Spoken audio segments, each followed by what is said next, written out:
What's going on, everyone? Welcome back to another episode of the Muscle Memoirs Podcast. I am joined once again by Chris Barakat, and we're also fortunate to be accompanied by Jon Irizarry today. Gentlemen, how we doing? Doing well, man. How are you guys? Doing very well. Man, it's good to be on here with you guys. Likewise. Guys, I really appreciate you joining me. I'm super excited for our discussion today. This episode could be considered a follow-up of sorts to a recent episode we did with Matt Jansen and Jack Thorburn. And basically, this was a conversation centered around learning from both sides of the sport. So what bodybuilders in the natural community can learn from the enhanced side of the sport and vice versa. I thought it went over super well. I think in general, the more conversations we can have between intelligent minds on both sides of the sport, the better our community is as a whole. And for that reason, I had to reach out to both of you who are both successful athletes and coaches who have a lot of great insight to share with lifters on both sides of the sport. With that being said, I want to open up our discussion with just a very broad question, and that is, what can natural lifters learn from the enhanced side of the sport and vice versa? Chris, could you start us off with what immediately comes to mind when it comes to the natural crowd and what they may be able to learn from the enhanced side? For sure. So again, there's going to be a little bit of like overgeneralization probably on both sides. So not everyone fits this sort of camp, or not everyone aligns with these thought processes. But I do think we will probably be on the same page when I say you will see a larger percentage of enhanced people doing X, Y, and Z, and you will see a larger percent of natural people doing X, Y, and Z. So there will be some generalization. But to kind of start it off, the question was, what can naturals learn from enhanced, right?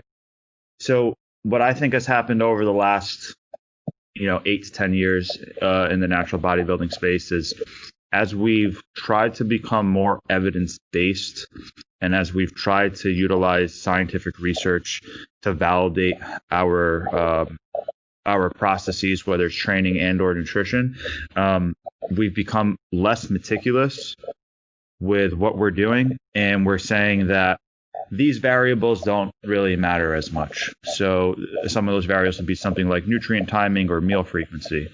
On the enhanced side of the sport, you will see our quote unquote bros having their 6 meals a day, having really solid structure where they eat at 7 a.m., 10 a.m., 1 o'clock, 4 o'clock, 7 p.m., every 3 hours or something like that.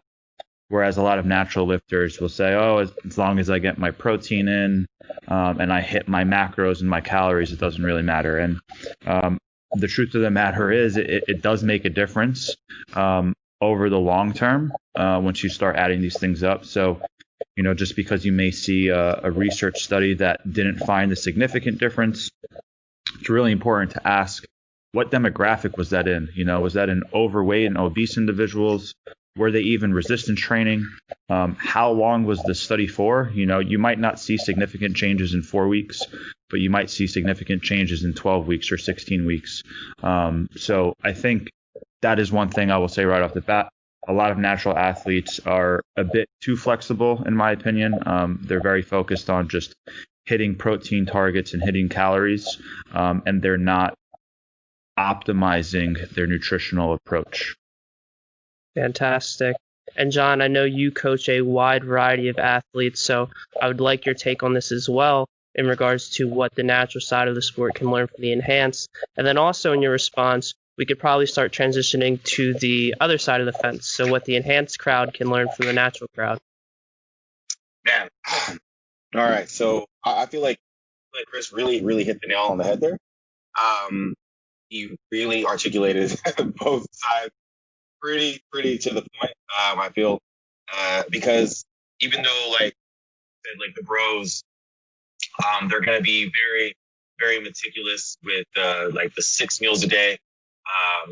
Like you said, eating at this hour to this hour to this hour.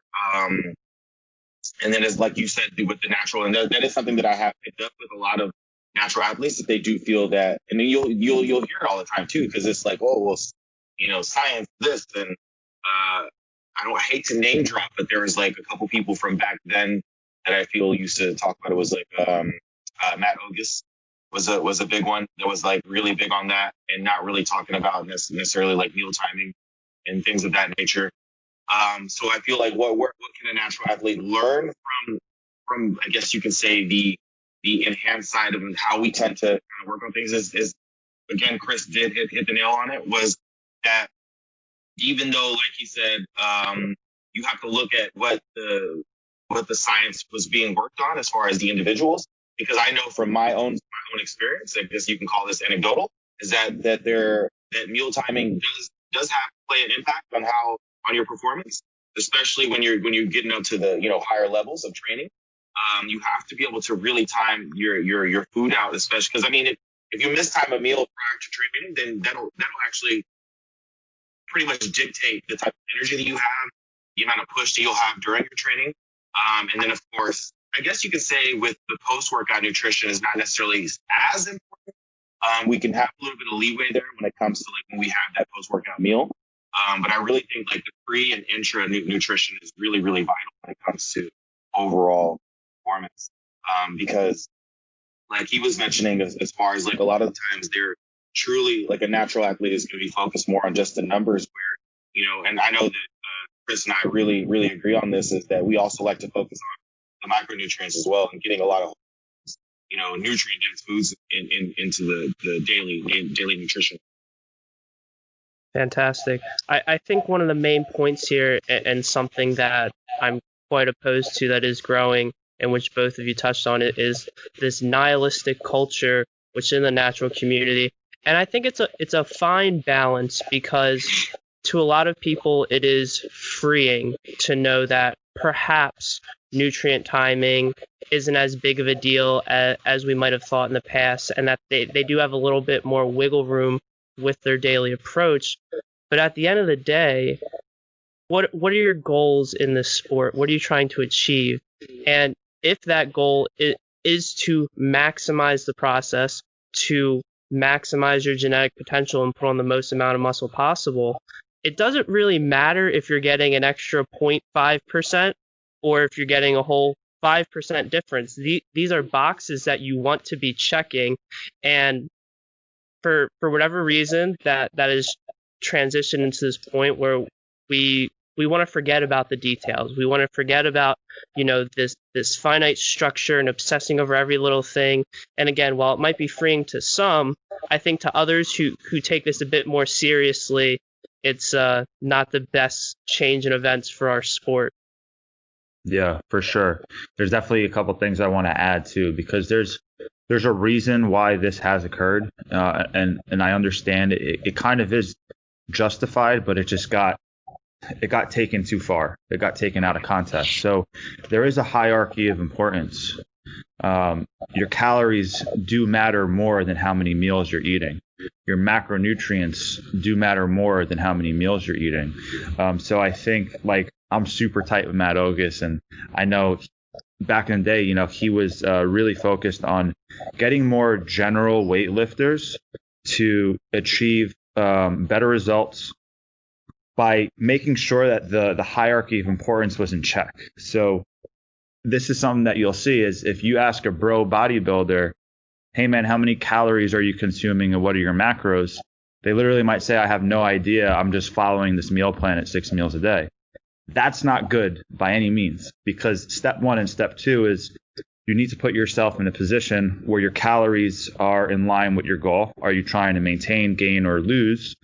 And then your macronutrients need to be in the right position to kind of optimize your goal. So those do need to be in place first. And then nutrient timing comes basically right above that, as long as your whole foods and your micronutrients are being provided through your diet. So it's just like the order of importance has got maybe thrown around on one side where, hey, it doesn't matter at all. Just make sure you eat 6 times a day, which is false. And then on the other side, it's like, oh, it doesn't matter at all. Just make sure you hit your macros and your calories. So again, I think it's really important to ask, what are your goals? Are you a general gym goer that wants to improve your body composition while living a very flexible lifestyle? or are you a competitive athlete that wants to maximize their potential and tick every single box? And the last thing I'll say, sorry, before I pass it off, is I wanted to mention that, man, I lost my train of thought. So I'll pass it back to someone else, and I'll see if I can remember what I wanted to say. I think you made an excellent point there, Chris, in specific regard to Matt, and it's that what is the audience that you're trying to reach? And if the goal is the general gym goer, perhaps foregoing some of those details can persuade someone to check the couple of boxes, right? So if you're like, hey, you got to check all 8 boxes, they're going to be like, well, how about I check 0? Because I know I'm not going to do all 8. Where if someone's successful like Matt, who has a great physique and he's strong, goes, how about you just check 2? They buy into that, and it makes them better. But again, if we're talking about, getting to the top of the sport, that's definitely not the right message. But unfortunately, a lot of people who are at the top of the sport, and perhaps this is more of a business or branding thing, are simplifying those details. And since they're at the top of the sport and then also trying to simplify things and cater to a different audience, perhaps that's why this message is getting lost. Mm-hmm. John, what are your thoughts on that? Yeah, I absolutely agree. Because the thing is that this just kind of falls in line with just how society works in general, is that, people are going to take an idea and then take it to an extreme. So that's essentially what I feel like ends up happening. And I understand, again, I didn't want to really name drop, but it was because I just remember it being a big thing that he, really used back in the day. So it was the example that I can use. But it makes total sense, especially when it comes from a marketing standpoint, trying to get people on board with an idea and at least be able to get something out of them. And of course, I guess more or less the approach would be to get them here so that they can eventually graduate up. And then, obviously, and that's typically the way it would work. My train of thought as well. I can grab it if you want. Cool. Yeah, so I totally agree. As long as the hierarchy of importance is there, I think that's really important that each individual understands what that hierarchy is. And then something that you'll see on both sides of the sport where both people are going wrong is you might see a bro that if they miss one meal, they really stress out. Mm-hmm. They're super upset that they didn't eat at 3 p.m. and they got pushed back to 6 p.m. and now they went 6 hours without eating instead of 3. And they're genuinely stressed out and in a bad mood and treating people disrespectfully. That stuff is totally unnecessary. So if you understand, hey, you missed one meal, you're not going to go catabolic and lose your muscle in a 6-hour time span.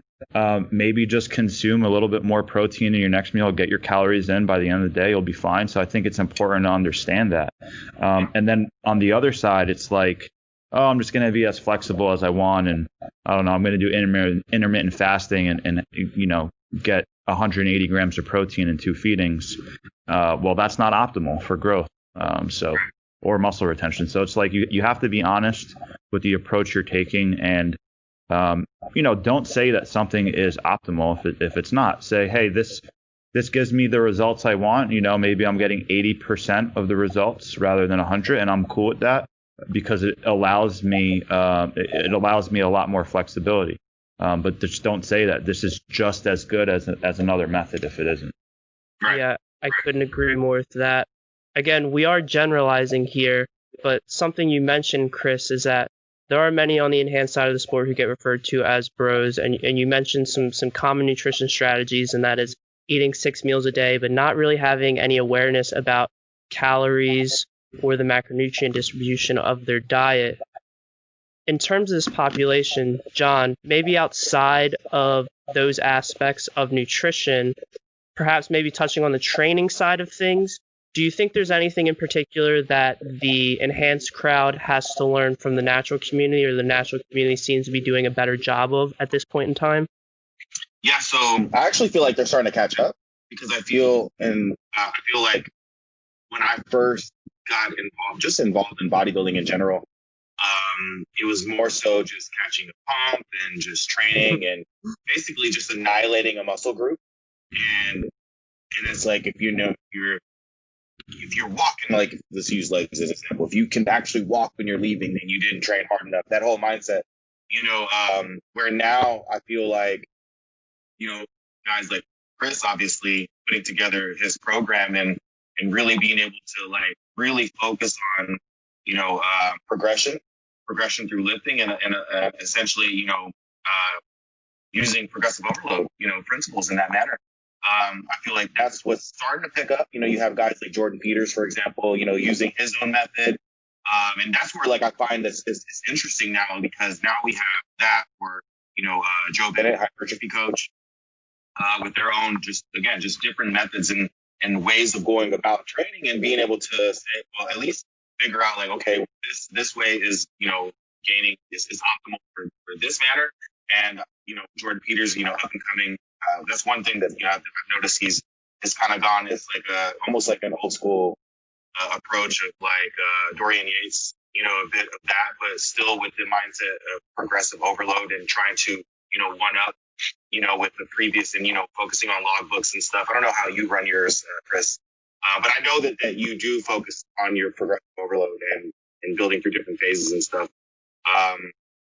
So yeah, I think that's kind of the main thing. And it sucks that some guys, within the sport, more or less, continue to just push the idea of just training, and just going about it with no real purpose.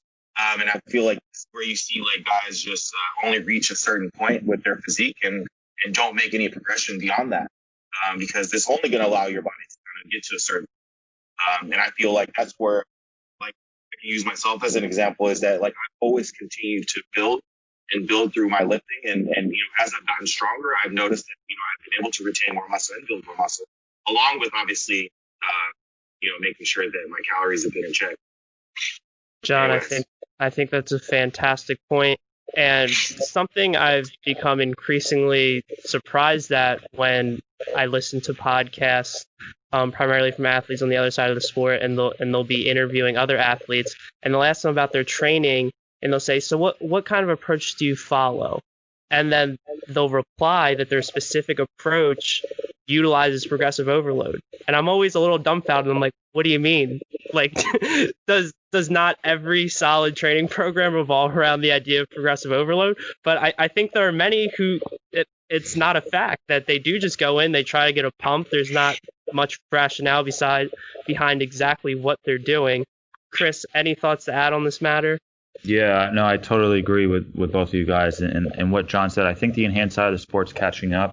Again, just to overgeneralize a bit, I think there's plenty of people that go to the gym and they know that, okay, today I'm training chest, but they have no idea what exercises they're going to hit that day for how many sets at what repetition goals. And they just say, I'm going to go and see what machines are available. I don't want to wait for a bench, so like I'll use the machine if I need to use the machine. And they kind of take that route. Rather than having a structured program where they can say, okay, last week or, within my last microcycle, I did this exercise for this amount of sets at this weight. Today I want to go in there and add 1 or 2 reps or add 5 to 10 pounds on that lift. So that's finally happening where, a lot of people are chasing the logbook. And I think it is due to some of those larger influencers on the enhanced side of the sport that are doing a really good job at getting strong as fuck, because they're keeping movements in rotation rather than going into the gym every single session and just doing something to quote unquote confuse their muscle or just get a pump or whatever, So I think that's been the best adjustment that I'm seeing on the enhanced side. They're finally having a structured program and they're trying to beat the logbook from microcycle to microcycle, meso to meso. For sure. Another idea here that I think is super important to bring up is the concept of a genetic limit. And again, as part of this increasingly nihilistic culture on the natural side of the sport, it seems like many are just extremely conservative or just overall pessimistic in what they think can occur in terms of muscle gain per year.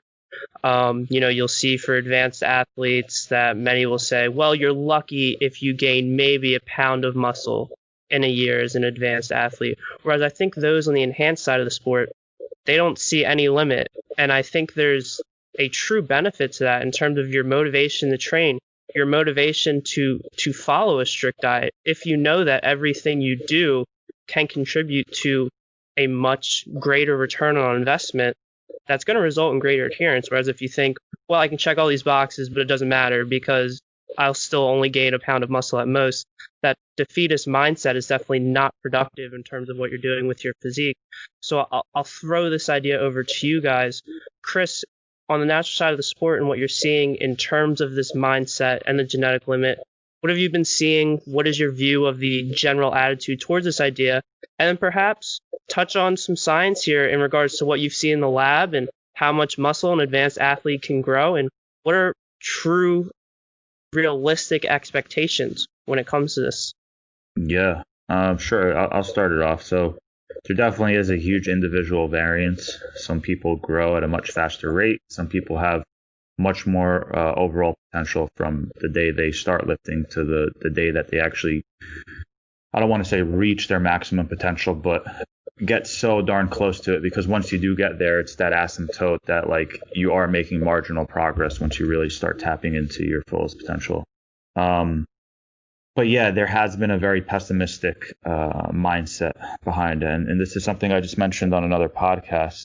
You would expect most progress to come in your first 3 to 5 years if you're doing everything you're supposed to be doing. I personally made really bad progress my first 3 years because I simply didn't understand foundational principles, where I just simply wasn't eating enough calories on a daily basis to gain body weight.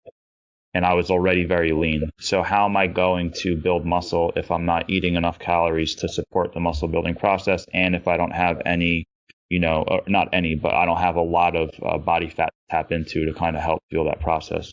So for me, my first 3 years sucked. I wish I had exact numbers, but if I had to do very good guessing and looking back at some notes that I have, I was probably like 135 pounds when I first started lifting, and I genuinely think I was like 140 after 2 to 3 years of lifting. So rather than growing like 20 to 30 pounds those first few years, I basically spun my wheels like a hamster. So it was super frustrating. And then my first competition, I was only 140 pounds on stage. I was 19 years old. I was super skinny. I was, conditioned, but it was not impressive. And then I finally started understanding, like, okay, I need to progressively train. I can't just go in the gym and hit this muscle group for whatever exercises I feel like. And I can't just eat clean, bro, because that's what I was doing. I was eating very micronutrient dense, but it just simply wasn't enough calories. I remember eating 6 to 8 ounces of chicken breast, a lot of broccoli, and like brown rice because I thought it was clean. And, unfortunately, I just wasn't getting it enough fuel. So I wasn't gaining weight. And long story short, my second competition season was about 16 to 18 months later. I stepped on stage and I gained 14 pounds of stage weight in a 16-month growth season or so. So I made a lot more progress from year 3 to year 4 that I did from year 0 to year 3. And I think that's important for people to understand because, if you didn't optimize the first couple years of lifting, it doesn't mean that you totally missed out on that progress you could have made. As long as you start dialing in your variables, you can still make significant improvements and kind of start fulfilling your potential. But yeah, as time goes on, the rate of growth is definitely going to slow down. My second season to third season, I only gained 3 pounds of stage weight. Was I leaner? Yeah. So, maybe I put on 5 to 6 pounds of muscle. And that was over a 3-year period. But again, I wasn't optimizing my variables looking back, and there's things that I could have done better. And I'm actually hopeful that I could still put on, 6+ pounds of quality muscle on my frame and step on stage much heavier next time around. So I guess time will tell. John, your thoughts on genetic potential and what you've seen with the athletes you've worked with and their mindset? I think Chris once again hit the nail on the head. There is going to be a difference between individuals. Some people are just going to gain more mass than others. I've worked with people that honestly have taken every drug in the world and still are not that big. So and that's just telling. I mean, of course, I'm not in the gym with them every single day to really see exactly how their training is. I can give them a protocol and I can see that they're like making improvements through their training, with whether that be through repetitions or increased weight within a specific, these specific movements. But at the end of the day, how they're performing them, I can only review so many videos and see like whether or not this is being done on a day-to-day basis. Then you have the individual, like, I'm not going to lie, like myself, where initially when I first started, I started off as a natural bodybuilder. And I remember the first year of me training, like no bullshit, man. Like whenever I first got into it and I was approached with the idea of bodybuilding, like I instantly changed up my diet. Now this is with the least variables, kind of understood at all. Like I was just like Chris. So I was like, I'm going to just eat clean and grow and go, and go train. I remember the first two supplements I used was creatine and muscle milk. So by including muscle milk into my daily regimen and some creatine, I think I gained, swear to God, dude, I gained like 30 pounds in the first few months. Like no bullshit. And it wasn't like I got fat either. So it was insane, dude. I went from like 160 pounds to about 190 pounds. I cut back down. I ended up eating at around 175 the first year, and then the second year I competed at 186 as a teenager. So at 18 years old, I competed at 186, and I mean you can see lines in my glutes. Obviously, I was 100% like just striated dialed it like in that manner. But I was like, striations everywhere, striated triceps, delts, full 9 quads, all of it. And then I actually got with a coach, and kind of like coached me like an enhanced bodybuilder, and ended up losing quite a bit of tissue. I got much leaner, but I lost a lot of mass in the process. But once, we went through another season together, and I was able to get myself back up to like around 11-12% at about 220 pounds, like naturally, which was crazy, dude. Like again, it was just stimulus, me training, but I always trained my ass off. Like I made sure, like I was at 18 years old, man, I was deadlifting 500, over 500 plus. My bench was like 200 plus. Squats were like in the 300s. And then I think more or less if we can get into like the mindset between a natural and enhanced lifter, I think what tends to happen is people tend to rely on drugs too much. So it's like once you feel the difference of what the supplements kind of provide, then you lose that drive to like really, really like focus on progression through training. And then because it's just like you start, obviously your body's just going to change like crazy.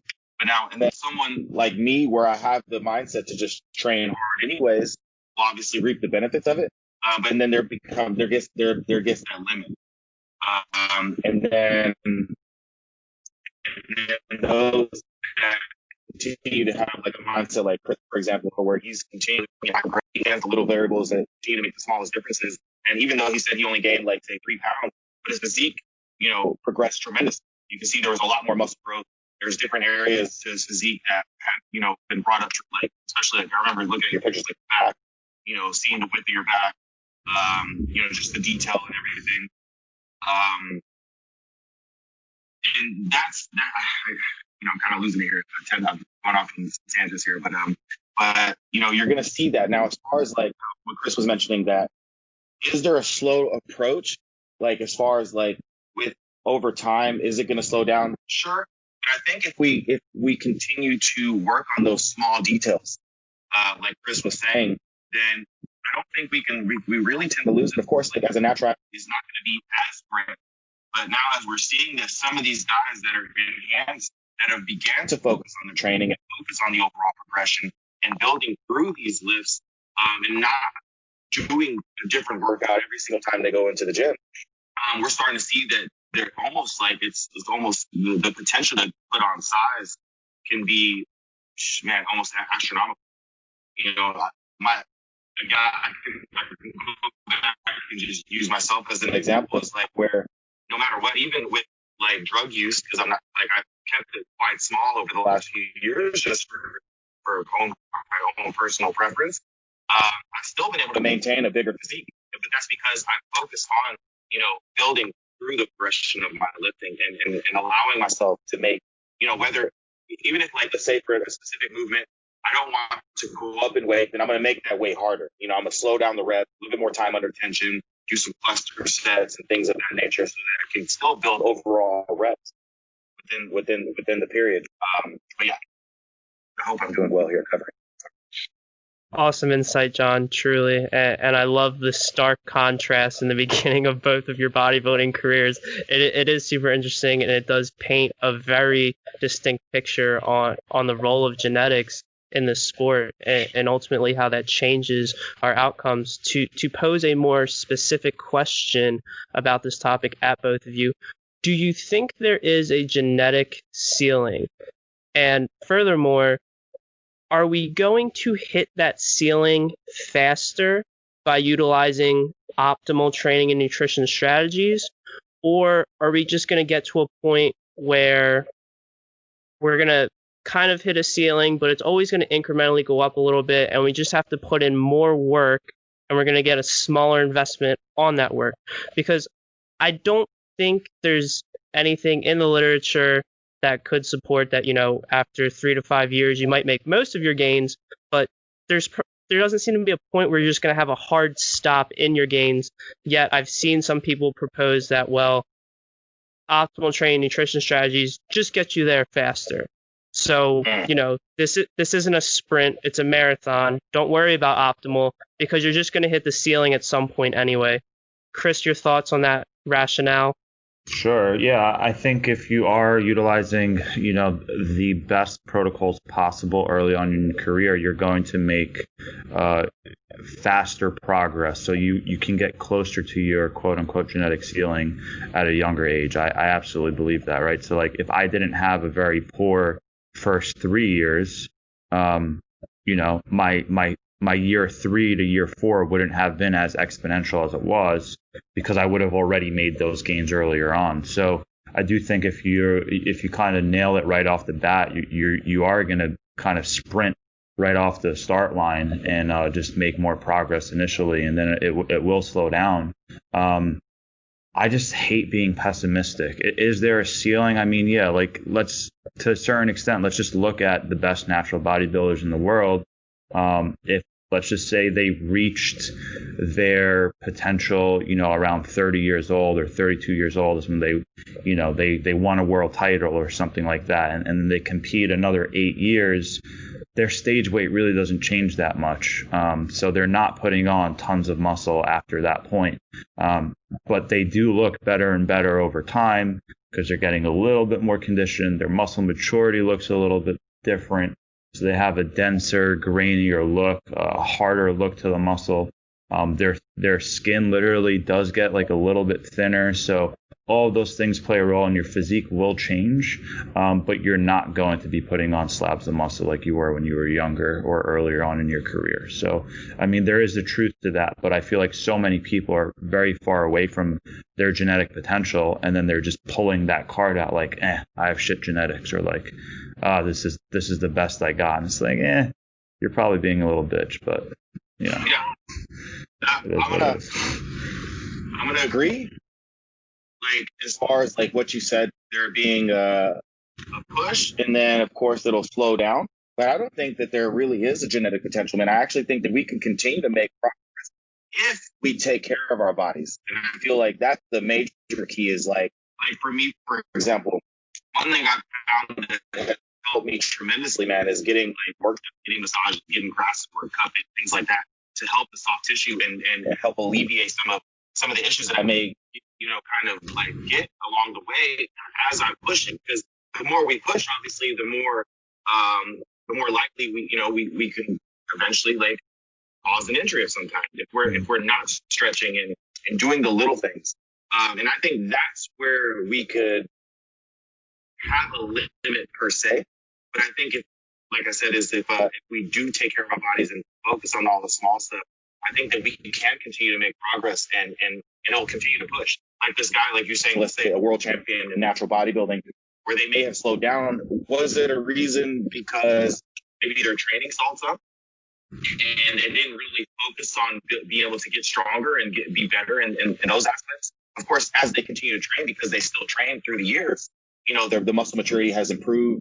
But did they eat more? Were they taking care of like the little nuances?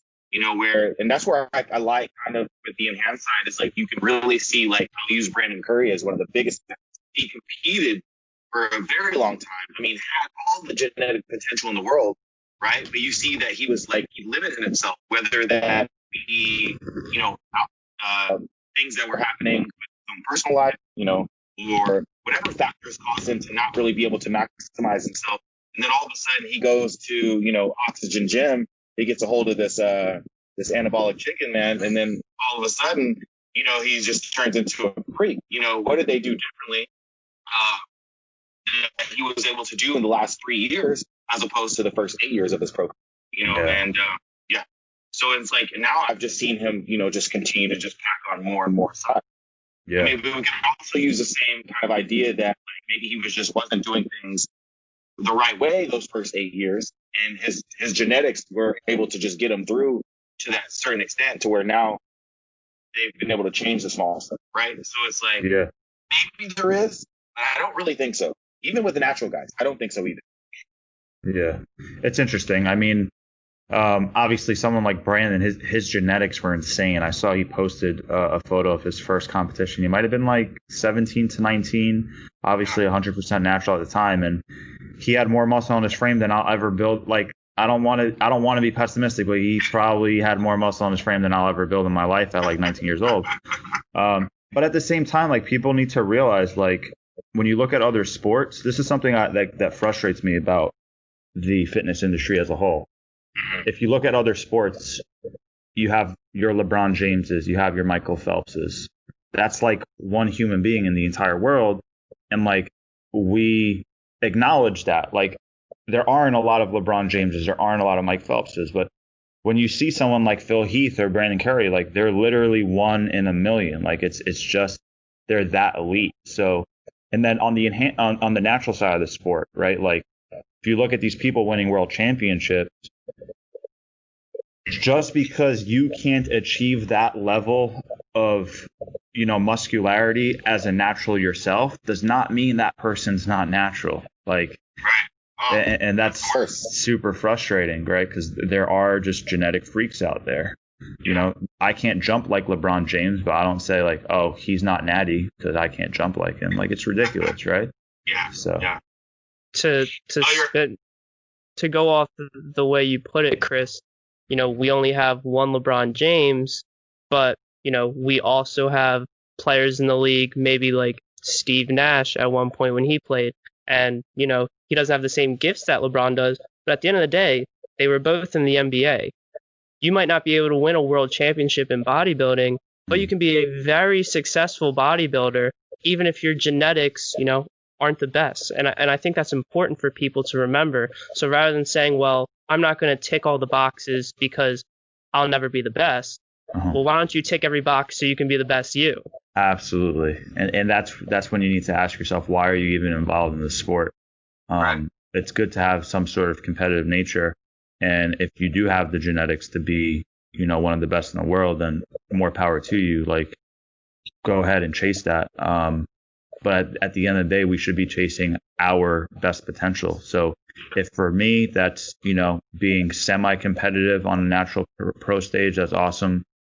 If for someone else, that means going to the Mr. Olympia and winning it, kudos to you. But you should be striving after your best, and then kind of let the chips fall wherever they may, because everyone else's genetics and what they do is out of our control. So we can't be stressing about that. Exactly. 100%. As we transition topics here a little bit, the purpose of this conversation is to bring us closer together in this bodybuilding community. And I think part of that is potentially figuring out why there is a disconnect, which is pretty interesting. When I had Matt Jansen and Jack Thorburn on, we talked about how there's probably a larger disconnect in the bodybuilding community in the US in comparison to the UK.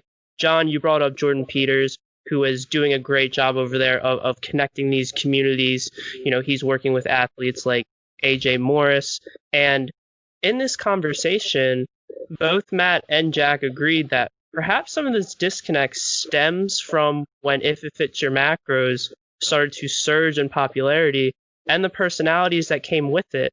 And basically, there were many on the enhanced side of the sport that wanted nothing to do with those who were, putting out that if you're a bro and you're only eating clean foods, you're an idiot. And why don't you understand that you can fit these other more fun foods into your diet and still reach your goals? And because of this kind of clashing of different ideologies, there was this separation. Now, from my understanding, John, you were one of the first highly competitive athletes in the NPC IFBB who used an If It Fits Your Macros approach. So could you elaborate on your experience with this approach? And in particular, I'd like to know how your colleagues in the sport perceived your use of this strategy. Oh, man. So initially, obviously, there was going to be some backlash. And I expected it because, it's just the terms in itself. I think you mentioning the personalities that came along with it was initially like the biggest problem, because you have guys like, who is this dude? Ian something that was like, one of the guys, I just remember some skinny guy that just probably lived out of his basement. He was like a really big, like, he made a lot of noise. But then you also have guys like Matt Oakes, really good looking, physiques, guys that obviously took care of themselves and trained hard. But just more so the message, more or less. And the mindset that they carried as far as like, okay, we can throw on a Pop-Tart every day and train. Where for me, it was, I still took the same foods that I was eating on a day-to-day basis, with typical bro style. But I just allowed for more variety. So like, let's say, one day I wanted to have potatoes instead of rice, and I did that. Obviously there's some micronutrients that come along with the potatoes that are going to make you better, in my opinion. More fiber, more potassium, etc. And then I would just swap things like that. So light foods. And, where like I remember working with Hani, man, he would say like, all right, we're going to switch over to fish because fish is going to thin your skin out.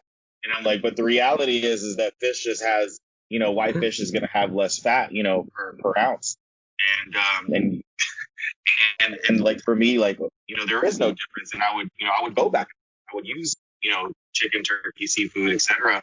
And that was just the way I went about it, but it was just, I thought it allowed me to bring a better level of conditioning, because I had the complete picture as far as like what I was doing, how many calories I was eating, to the gram, as far as like macros, and being able to, if I did want to have a freaking Pop-Tart one day, then I would do it, and I didn't feel like I was, and I mean, I showed up in shape, so they couldn't say shit to me.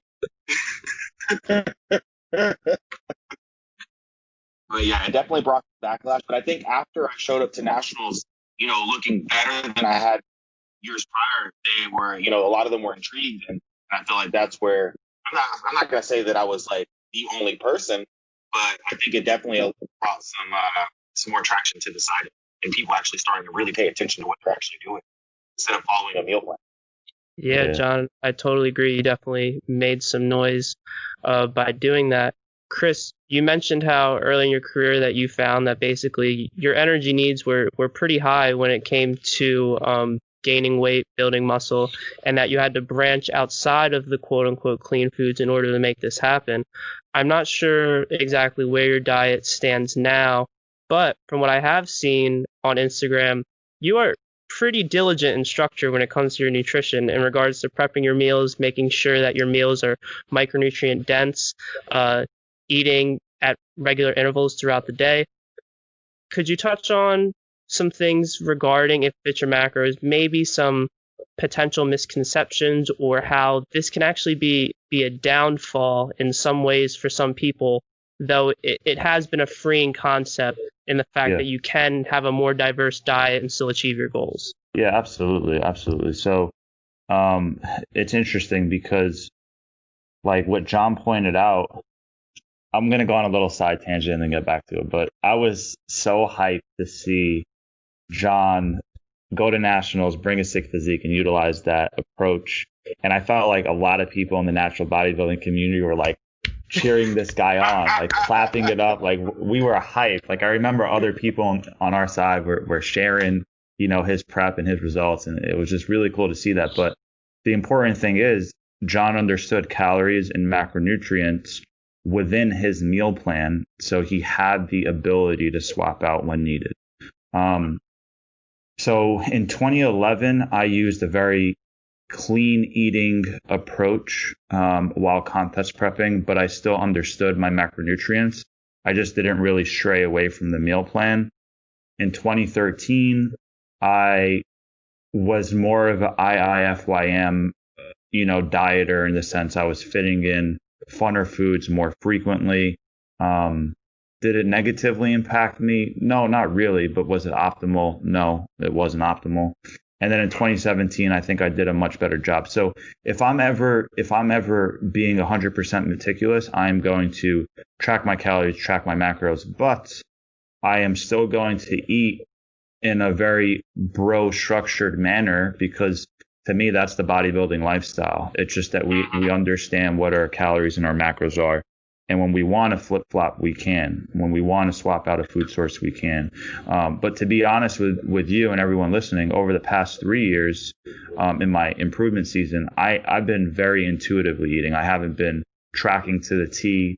It's super weird because I use a food scale with every single meal, but I don't put anything in my Fitness Pal in my current phase. So I've been doing this for freaking, 8 years now, that it's like I don't need to track it in terms of like putting it in a food diary or write it down. But I do know how much protein I'm getting in per day, and I have an idea of where my macros are at, what my calories are at.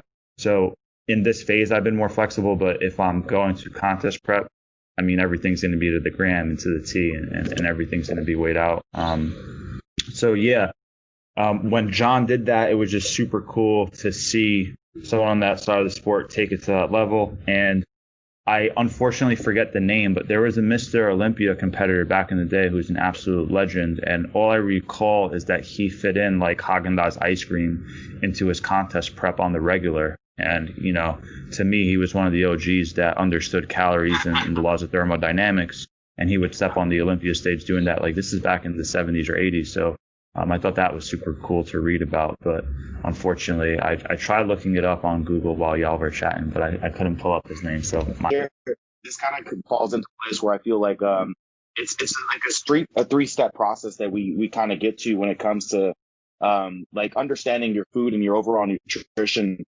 Like I feel like step number 1 with like just following a meal plan, obviously understanding calories and macros like has to kind of fall in place, because people need to really understand like just portion controlling and figuring out what foods work best for them. And then they can fall into like step number 2 would be just, actually tracking your macros on a day-to-day basis, being a bit more free with it. And then 3 would be the intuitive mindset, where I don't think that it's too healthy to do it all the time. I think that's spot on. For sure. Gentlemen, as we wrap up this conversation, I want to go to our last point of discussion, and that is basically that at the end of the day, regardless of the side of the sport that we're on, we're all pretty much the same. And by that I mean we share similar lifestyles, and we most definitely have the same primary goal in mind, and that is to get our muscles bigger. So when it comes to competitive success in the sport of bodybuilding, I don't think that the traits that determine success differ between natural and enhanced athletes. And for that reason, I would just like to hear both of your immediate thoughts when it comes to traits that are required to become a successful bodybuilder. Chris, would you like to start us off? Sure. I think traits to become a successful bodybuilder and traits to become a long-time bodybuilder are probably a little bit different. Some traits right off the bat, to be successful, you need some level of genetic potential that is going to, make you stand out from a pack of other bodybuilders. So you can be very genetically blessed and do a lot of things wrong and still have a lot of success on stage. But if you're very extrinsically motivated and you just want the applause from other people and whatever it may be, you're probably not going to do this for the long term. Whereas if you're very intrinsically motivated and you do take that you versus you approach and you want to be the best you that you can be, you're probably going to have more long-term success. So, rather than looking at, hey, what can I do in 1 year? You might be more interested in, hey, what can I do in 5 to 10 years? And I think that's really what separates a lot of people, because there are plenty of physique athletes that compete one time and never do it ever again. A lot of times it's because they didn't take first place or whatever it may be. But that even kind of makes the point even stronger, where it's like they're so concerned about the external reward of first place, second place, third place, rather than, hey, I took second place, third place, fifth place, 10th place, whatever it may be, but I just want to get better. So, those people that just want to get better are going to be in this for the long haul. So I think a lot of it's just mentality, work ethic, and how much can you buy into a longer term commitment. I felt like even with myself personally, I could have allowed not winning to be, a downfall for me and just give it up years ago. But I realized for me, it wasn't about, I'll use 2015 for an example. 2015, I competed against Sergio Olivier, Eddie Bracamanes, and I got third place in the super heavyweight class. Everyone was like upset at me for not dropping 5 pounds just to make the heavyweight class. Oh, you would have won your pro card, shit, my life probably would have been a lot different now. But to me, it wasn't about that. To me, it's like I have bodybuilding as my mindset. And it's like, if I want to be successful in the long term, I have to be able to beat these guys anyways. And I felt that I looked my best at that weight and at that moment. So it's like I wanted to always focus on just being the best self, and that's where my mind was here. So it's like, okay, I haven't gotten a pro card yet, but it didn't matter to me because my physique is still steadily improving. And at the end of the day, here I am. This is 15 years later. Chris has been doing this for a while as well. And this is why we still stand and continue to make noise. And, Chris is ever building his brand and, himself, obviously physically, because, it's not just of like, do we know it all now, but, we continue to learn and gain more knowledge over time and continue to improve not only physically, but mentally, spiritually. Yeah. I really respect that, John. I didn't know that backstory about 2015, and something I want to add to the listeners. This happens on the male side of the sport, but a little bit more on the female side of the sport.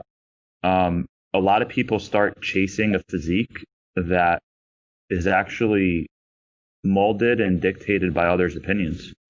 Sometimes it's judges' criteria. Sometimes it's just other people in their circle. So like John mentioned that they said, hey, you should have dropped 5 pounds and not been in the super heavyweights and been in the heavyweights.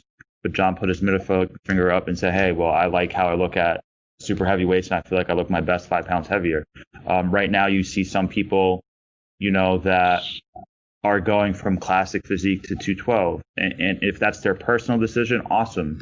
Let that be your personal decision. But if you're just kind of chasing a physique that other people say like, oh, you have the potential to look like this, so like go get it, I think that's a little dangerous. And I see that more in the female side of the sport. So for example, someone might not be successful in bikini, but they have good muscularity and they have more potential to put on size. So someone's like, hey, like, I think you should do figure. And it's like, well, what if the girl doesn't really like the figure class, or maybe she doesn't want to get any bigger? But you start just listening to so many external people that rather than this being like the most personal, most intimate process with yourself, you have way too many people, in your ear that start kind of dictating what you're doing. And I think that's really dangerous. And I've seen it kind of ruin a lot of females where they went the enhanced side of the sport, even though they just wanted to look good in a bikini.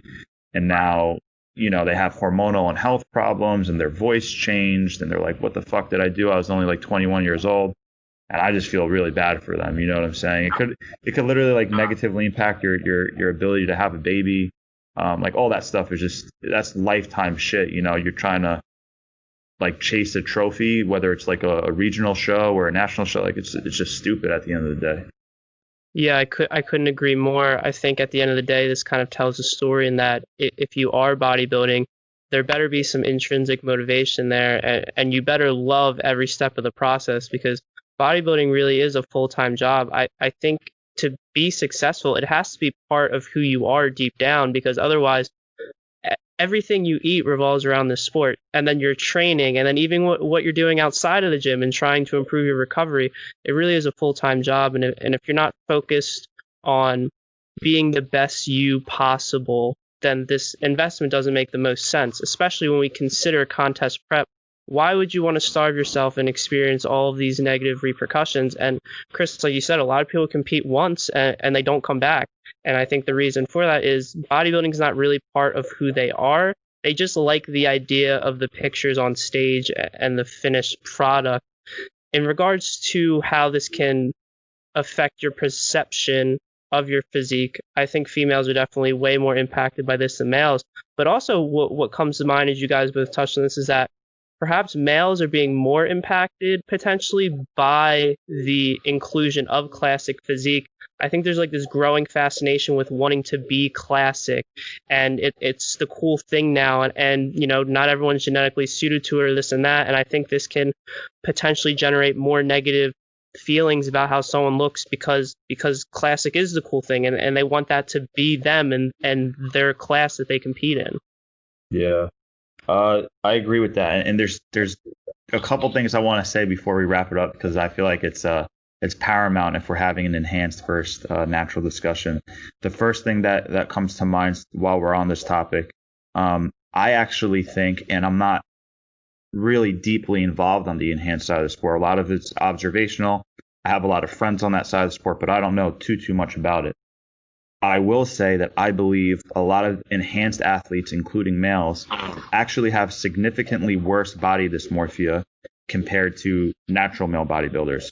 I think all of us have an unhealthy level of body dysmorphia. Whereas like if I'm currently 180 pounds at 5'7", I should feel like I look like I lift. And like, I know that I do, but at the same time, I'm comparing myself to, you know, so many other people in this industry that would dwarf me, that it's like, fuck, man, I feel small as shit. And that's not good. But if someone's like 220 pounds and 5'7" and they still feel like they're small, like it's worse, right? It's like, no, you're fucking big, dude. Like, you're a big fucking gorilla. And like, it eats them alive on a daily basis. So body dysmorphia is definitely relevant on both sides of the sport, but I think it's to the same extreme degree as the physique is. So the more extreme the physique, the worse the body dysmorphia. Oh, definitely. Yeah. Definitely. Because I can definitely attest to whenever I competed naturally, like first of all, number one, I didn't get fat. And then number two, I think now the bigger I am, and like, I'm not going to see it. For me, I've actually kind of graduated over the years, because like I remember being that way where, like, you know, when you're in the off season, you got a lot of size, you're nice and cool, the pumps are insane, you know, your training is just on a whole nother level. And then of course, when you start dieting down, you feel skinny. I'm 5'8", and I'm in shape at 235, and I'm like, yeah, I'm tiny, you know, which I have to remember that my normal weight, like when I was younger, was obviously around 200 or so. So it's like, it's still 35, 40 pounds more muscle on my brain than even back then. So it's like, yeah, I'm not small at all, you know, and it can even kind of creep into me even now, where like I'm roughly 270 pounds. And, you know, then you have guys like Hunter coming to the gym, you know, a few times out of the month, and you see his quads, like, you know, he's obviously in shape, so everything just looks different. And you're just looking at yourself like, oh, man, like. Yeah, dude, you're the farthest thing from small. Like, the fact that you said, like, I'm not that small, like, you're fucking massive. And I heard, you know, like I said, it's on both sides of the sport. I saw an interview of Doug Miller the last season he competed, and he was talking about peak week. And he was like, you know, like, during peak week, during the depletion phase, I was like looking at myself, I was like, I feel like I don't even lift. And I'm like, if fucking Doug Miller feels like that on the natural side, like, I guess everyone fucking feels this way. And I'm sure I literally think Phil Heath probably feels small from time to time. Or, like Brandon Curry probably like has this little bit of self-doubt where like, damn, I'm looking a little small today or some weird shit. But clearly they're fucking massive. So eye dysmorphia is insane. Yeah, I think that's something super important to bring up because I agree. I think at the end of the day, we all feel that way. And I think it is super helpful when, we have two guys who are both successful bodybuilders and they're saying these things. I think it'll make a lot of the listeners potentially feel a little bit better about their situation, especially as they look at John's traps taking up the entire screen and they're going to be like, this guy feels small sometimes. Like, wow, okay. I guess it's just it's part of what we do. It's the mindset that we have. But gentlemen, this was a awesome conversation. I really appreciate your time. But that does it for another episode of the Muscle Memoirs Podcast. Thank you so much for listening, everyone. Hey guys, Mike here. If you're interested in learning more about how to maximize your health, body composition, and performance, head over to hammerawayfitness.com where you can sign up for coaching or even just schedule an hour consult with me to get some of your training and nutrition questions answered. Also, if you enjoyed this episode as much as I did and would like to further support the growth of the Muscle Memoirs podcast, you can give a donation to the link in the show notes, leave us a review, and or share this episode with your friends, whether that be dropping the link in a group chat or putting a screenshot in your Instagram story. I truly appreciate it. Hey guys, Mike here. If you're interested in learning more about how to maximize your health, body composition, and performance, head over to hammerawayfitness.com where you can sign up for coaching or even just schedule an hour consult with me to get some of your training and nutrition questions answered. Also, if you enjoyed this episode as much as I did and would like to further support the growth of the Muscle Memoirs podcast, you can give a donation to the link in the show notes, leave us a review, and or share this episode with your friends, whether that be dropping the link in a group chat or putting a screenshot in your Instagram story. I truly appreciate it.